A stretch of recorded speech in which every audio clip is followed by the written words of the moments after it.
Prontos? Preparados, meus queridos amigos, para discernir plenamente o mistério a respeito do livro de Apocalipse? Neste caso, primeiro precisamos compreender o significado da palavra Apocalipse, para podermos entrar propriamente no assunto dito. Apocalipse significa revelação, a revelação que o Cristo ressuscitado fez ao apóstolo João, para que esse avisasse a nação de Israel sobre o castigo iminente que o Criador estaria enviando sobre aquela geração dos apóstolos. Exatamente isto. O livro de Apocalipse se cumpriu na geração dos apóstolos. Nada tem a ver com o fim do mundo, e sim sobre um castigo que Deus estaria enviando sobre a nação de Israel. Além do mais, precisamos entender que existem dois apocalipse, um apocalipse espiritual e um apocalipse histórico. O apocalipse espiritual acontece com a volta de Cristo no homem, sim, com o nascimento do Espírito. O apocalipse histórico aconteceu no ano 70, e vocês poderão compreender o que eu estou falando. Por isso, vamos direto para o Evangelho de Mateus, capítulo 24, versículo 14, onde Jesus se expressa da seguinte maneira: E este Evangelho do Reino será pregado em todo o mundo, em testemunho a todas as pessoas, e então virá o fim. Jesus afirmou que uma vez que o Evangelho fosse pregado a todas as pessoas, viria o fim. Mas nada tem a ver com o fim do mundo. Preste atenção, veja o que Paulo afirma. Livro de Romanos, capítulo 10, versículo 18. Mas digo, porventura não ouviram? Sim, por certo, pois por toda a terra saiu a voz deles, e as suas palavras até os confins do mundo. Paulo disse que a palavra do Evangelho foi pregada até os confins do mundo.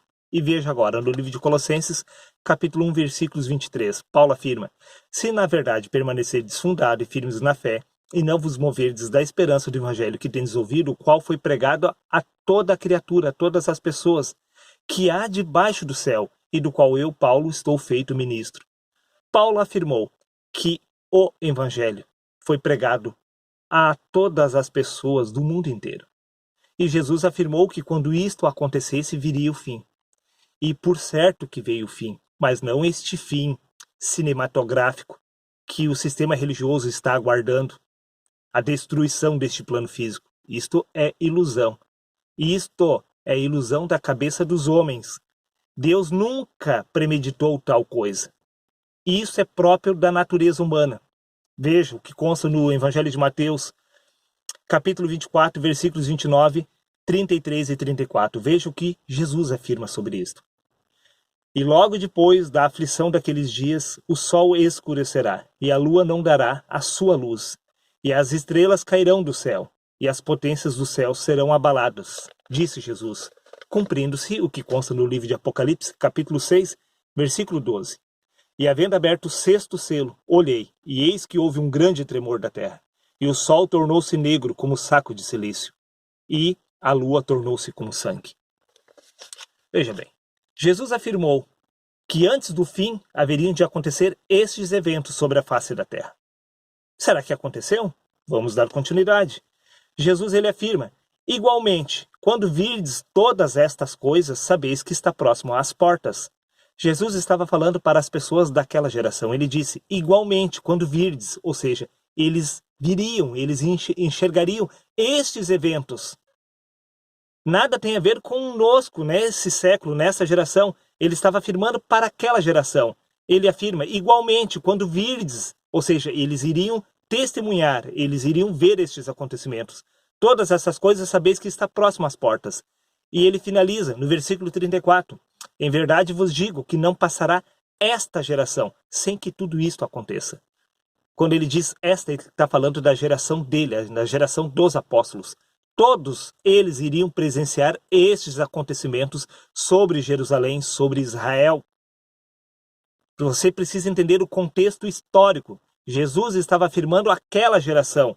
Em verdade vos digo que não passará esta geração sem que tudo isto aconteça.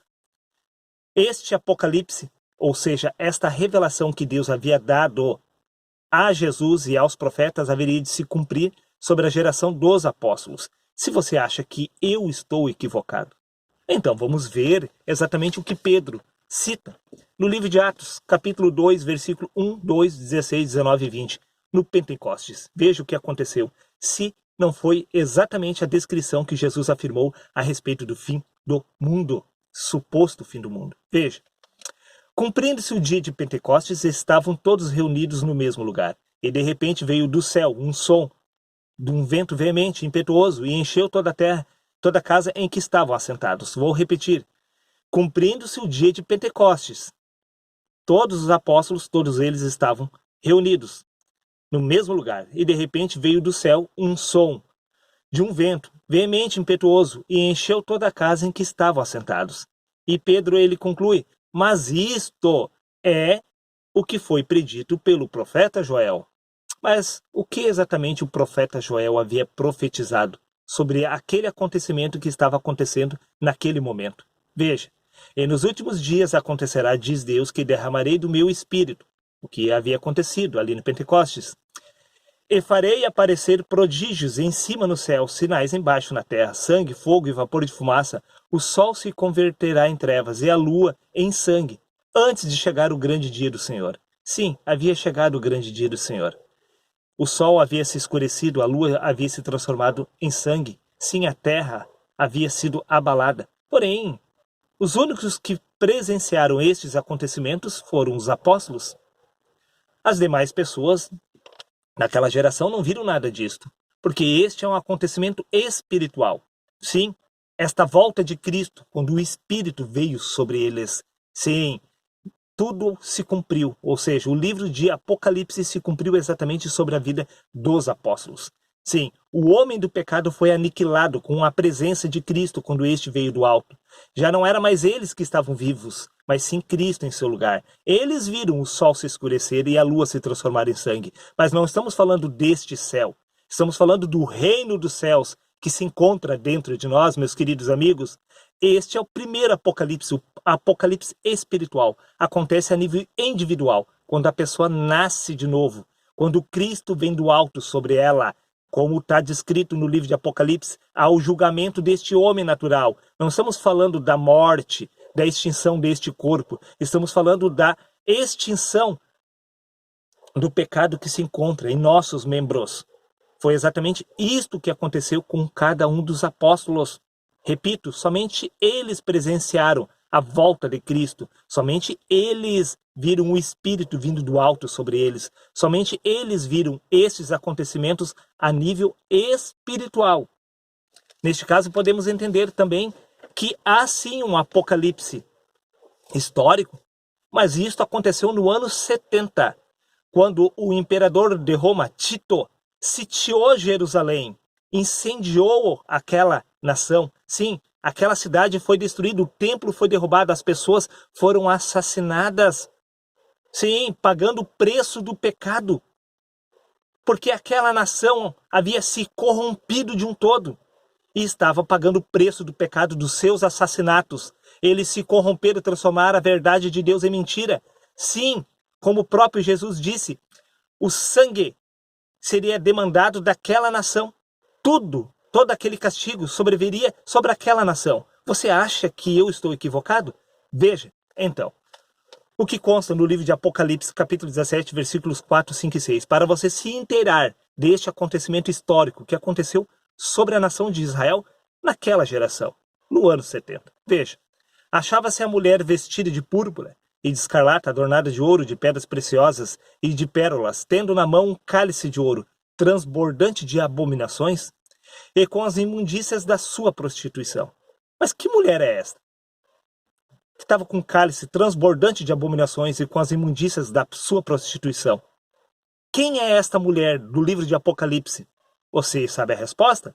Veja a continuação, o desfecho dessa história. Na sua fronte achava-se escrito um mistério, um nome. Babilônia, a grande, a mãe das meretrizes. Então, vi a mulher embriagada com sangue dos santos e com sangue das testemunhas de Jesus, e quando a vi, admirei-me com grande espanto. Quem é esta Babilônia, a grande, a mãe das meretrizes, das abominações da terra? Quem é essa prostituta que estava embriagada com sangue dos santos? Você sabe a resposta? Quem exatamente é esta prostituta, essa meretriz, a Babilônia, a mãe, a grande mãe das meretrizes, que corrompeu a terra com a sua prostituição? Você ainda não sabe? Então, me acompanhe no livro de Apocalipse, capítulo 18, versículo 20. Exultai sobre ela os céus, e vós, santos apóstolos e profetas, porque Deus contra ela julgou a vossa causa. Deus estaria julgando a causa dos profetas contra esta prostituta. Mas por quê? Veja, Apocalipse capítulo 19, versículo 2. Porquanto verdadeiros e justos são os seus juízos, pois julgou a grande meretriz que corrompia a terra com a sua prostituição, e das mãos delas vingou o sangue dos seus servos. Ou seja, essa prostituta que estava embriagada com o sangue dos profetas havia assassinado todos estes, por isso que Deus estava vingando o sangue dos seus servos. Esta prostituta, essa meretriz que o apóstolo João viu e ficou admirado, é exatamente uma descrição que vai fazer você também ficar admirado e espantado. Sim, por certo que talvez você nunca deva ter meditado sobre esta passagem. Quem seria exatamente esta Babilônia, a grande mãe das meretrizes? Se prepare.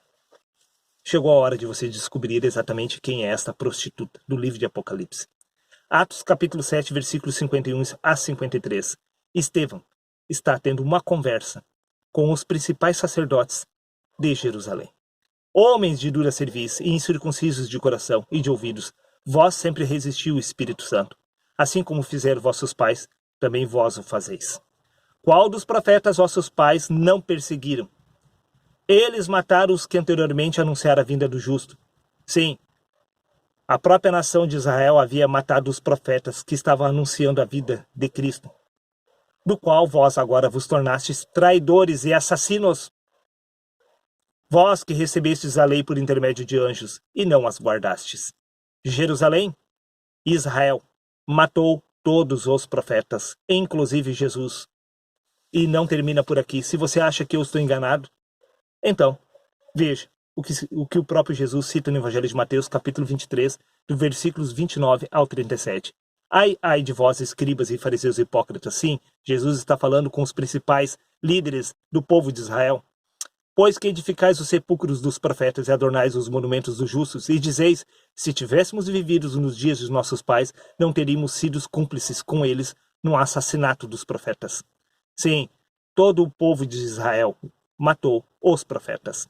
Assim, vós mesmos testificais que sois filhos dos que mataram os profetas. Encheis vós, pois, a medida de vossos pais, serpente, raças de víboras.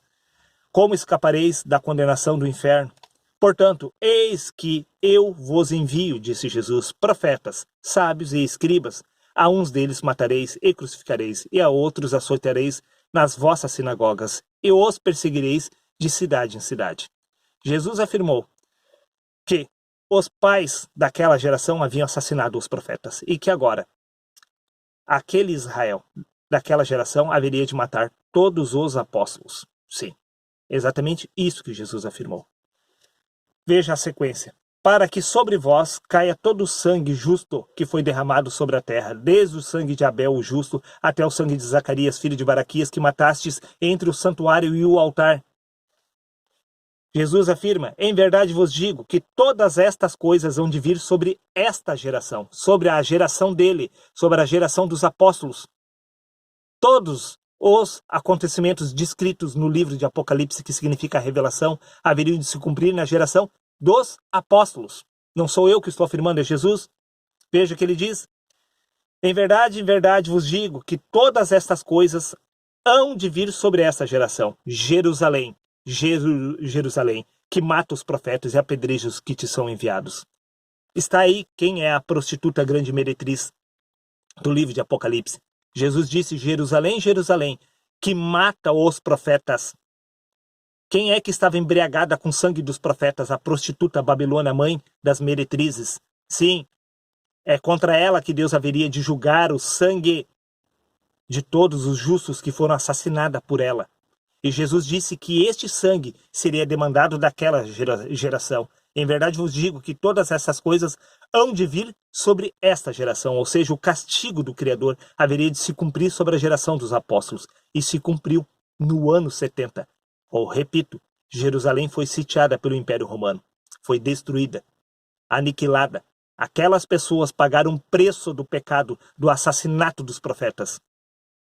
Apocalipse não é fim do mundo. É a revelação do que haveria de vir sobre a geração dos apóstolos. Sim, a geração que haveria de pagar o preço do pecado, do assassinato de todos os profetas. Exatamente isto Veja o que consta no Evangelho de Lucas, capítulo 11, versículo 50. Pelo que esta geração, disse Jesus, será considerada responsável pelo sangue de todos os profetas derramados desde o início do mundo. Aquela geração foi considerada responsável. Por isto que eles pagaram o preço do pecado deles. Eles mataram os profetas. Mataram, crucificaram a Jesus. E martirizaram todos os apóstolos. Porém, o sangue de todos eles foi demandado daquela geração. Livro de Apocalipse se cumpriu sobre eles. Não estamos falando do fim do mundo? Do contrário, não estaríamos aqui conversando? Jesus disse que toda aquela geração iria ver exatamente todos estes acontecimentos. Deixe-me refrescar a sua memória.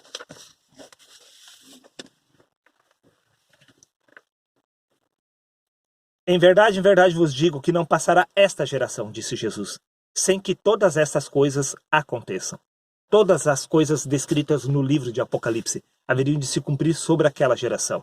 Repito, Evangelho de Lucas, capítulo 11, versículo 50. Pelo que esta geração será considerada responsável pelo sangue de todos os profetas, derramado desde o início do mundo. O castigo não era para o mundo inteiro. As outras pessoas não mataram os profetas. Quem matou foi o povo de Israel. O povo de Israel, naquela geração, foi sitiada pelo imperador Tito. E vingado, assim, o sangue dos profetas. Veja, vamos dar sequência. Se você acha que eu estou equivocado a respeito que a grande meretriz se trata do povo de Israel, então veja o que consta no livro de Ezequiel, capítulo 16. Veio a mim a palavra do Senhor dizendo, Filho do homem, faz a conhecer a Jerusalém, as suas abominações e todas as suas abominações e as suas prostituições. Sim, Jerusalém já era considerada uma prostituta desde o tempo dos profetas. Ai de ti, diz o Senhor dos exércitos. Edificaste prostíbulo de culto e fizestes elevados altares por todas as praças. A cada canto do caminho edificastes o teu altar e profanastes a tua formosura e abristes as pernas a todos que passava e multiplicastes as tuas prostituições, ó Jerusalém. Jerusalém já era considerada uma prostituta por Deus, uma linguagem figurativa para exemplificar exatamente o que Israel estava fazendo, se contaminando, desvirtuando a palavra do Criador. Veja o que consta no livro de Ezequiel, capítulo 23. Filho do homem, houve duas mulheres, filhas de uma só mãe. Estas se prostituíram no Egito, prostituíram-se na sua mocidade. Ali foram apertados seus peitos e apalpados os seios da sua virgindade. Os seus nomes eram Oolá, e a mais velha era Ooliba, sua irmã. E foram minhas, e tiveram filhos e filhas, e quanto ao seu nome Samaria, é Olá, e Jerusalém, Ooliba. Preste atenção. Prostituíram-se Olá quando eram minhas, inflamou-se pelos seus amantes, pelos assírios, seus vizinhos, e passaram a estar com ela como quem frequenta uma prostituta. Assim passaram a frequentar a Olá e o Ooliba, mulheres depravadas. Sim, Jerusalém já era considerada uma prostituta. Esta prostituta se chama o povo de Israel, a nação de Israel, se prostituiu com o Egito, com seus deuses, se prostituiu com a cultura dos povos inimigos de Deus, desvirtuou a palavra santa do Criador, transformando a verdade de Deus em mentira, matou, assassinou todos os profetas, assassinou o Filho de Deus. Sim, esta é a nação de Israel. E este julgamento do livro de Apocalipse já se cumpriu há 2000 anos atrás. Veja o que consta no livro de 2 Crônicas, capítulo 7, versículo 14. Preste atenção. Se o meu povo que se chama pelo meu nome se humilhar e orar e buscar a minha face, e se afastar dos seus maus caminhos, dos céus ouvirei e perdoarei os seus pecados e curarei a sua terra.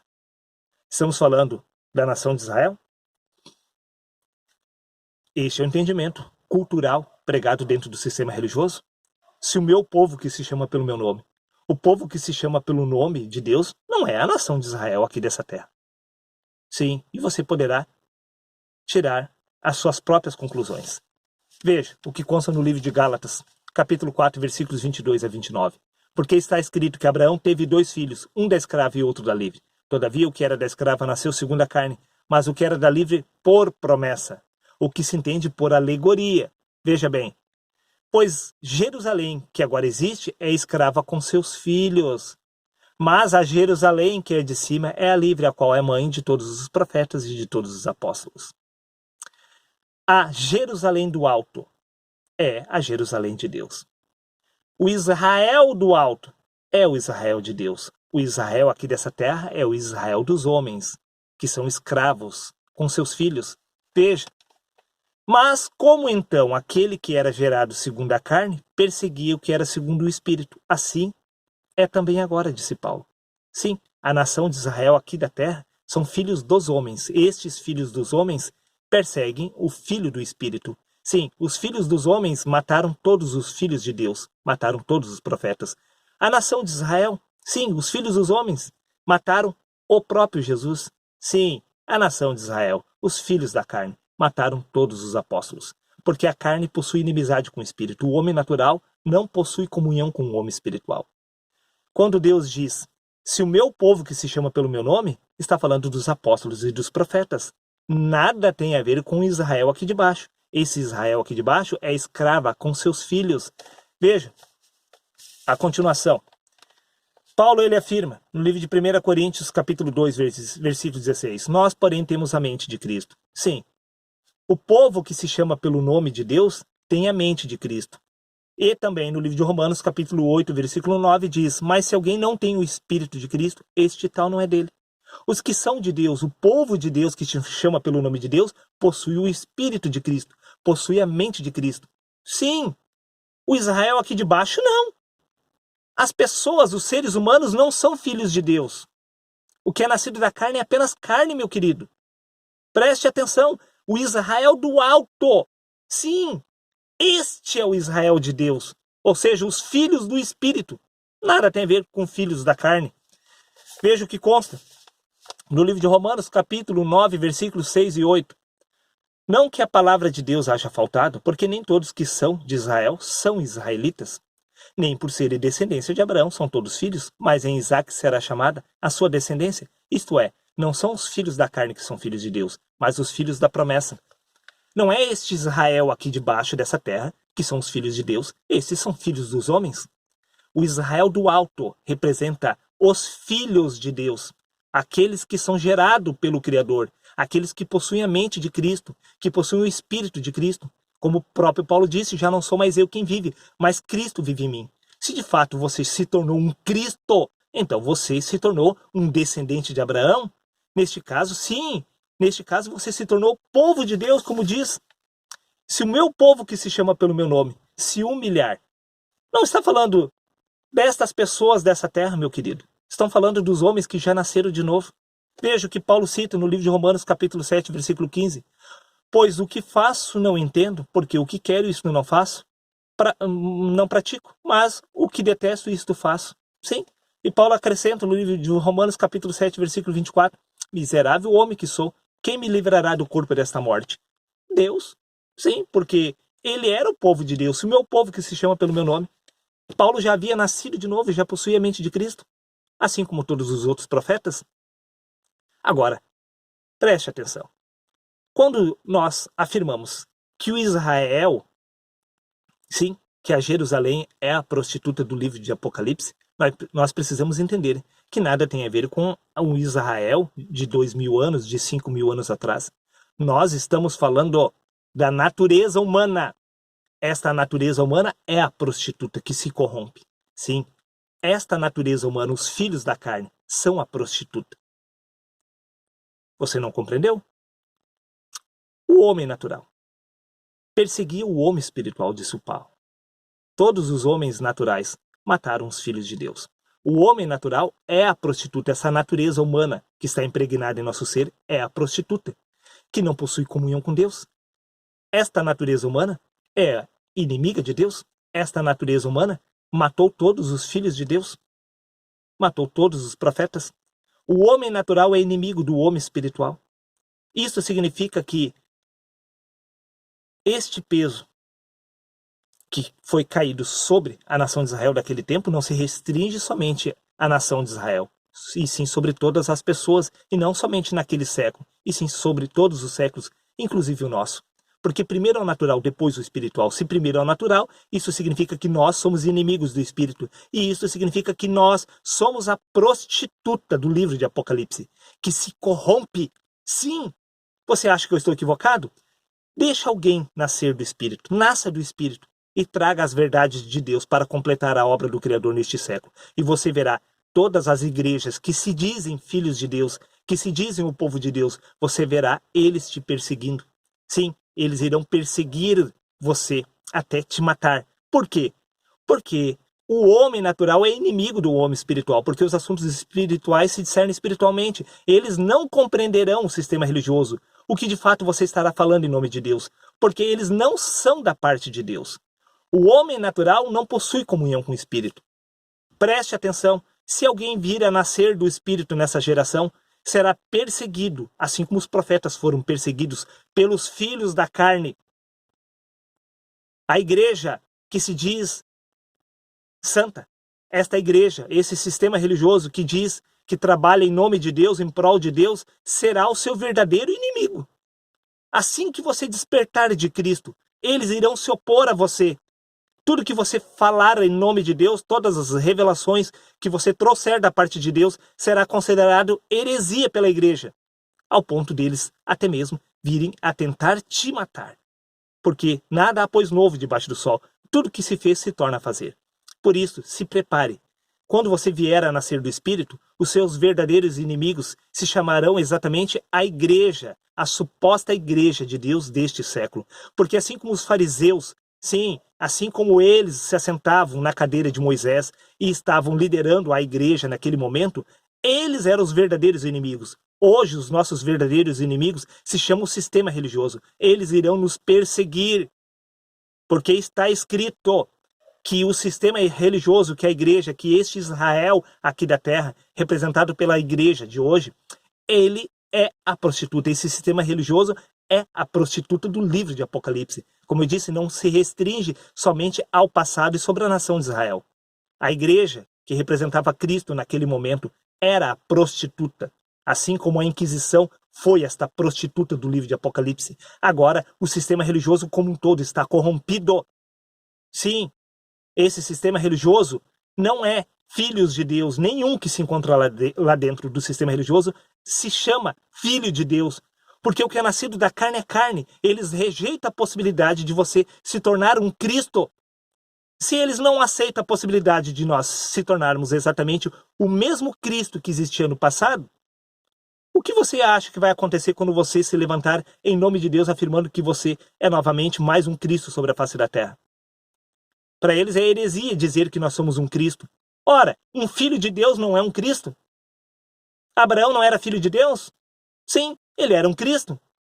Cristo é a descrição da unção que vem sobre o homem, quando este nasce do Espírito. E é derramada esta unção, este Cristo vem do alto sobre nós. Nós somos revestidos de poder, revestidos da pessoa de Cristo. A partir deste momento, nós se tornamos exatamente este Cristo, este Filho de Deus, habitando entre os homens.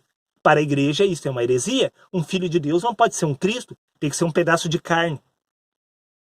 Se você já nasceu da carne, se você vai nascer de novo, você irá se tornar um espírito. Este espírito é o Espírito de Cristo. Bom, meus queridos amigos, está dado o recado. O livro de Apocalipse não é o fim do mundo. Do contrário, eu não estaria conversando com vocês aqui. O fim do mundo, literal, é descrito apenas pela igreja, porque não sabe discernir os assuntos espirituais. O verdadeiro Apocalipse acontece a nível espiritual. Sim, quando nós nascemos do Espírito. Este homem, esta prostituta, é aniquilada. Sim, é jogado no lago de fogo, por assim dizer. O homem do pecado, o falso profeta, sim, é aniquilado. Este homem do pecado é aniquilado, jogado no lago de fogo, atirado no inferno. E dá-se o lugar de Cristo. Cristo ocupa o lugar do natural. Este é o nascimento do Espírito no homem. O livro de Apocalipse se cumpre exatamente desta forma. Um abraço a todos e até o próximo vídeo, meus queridos amigos.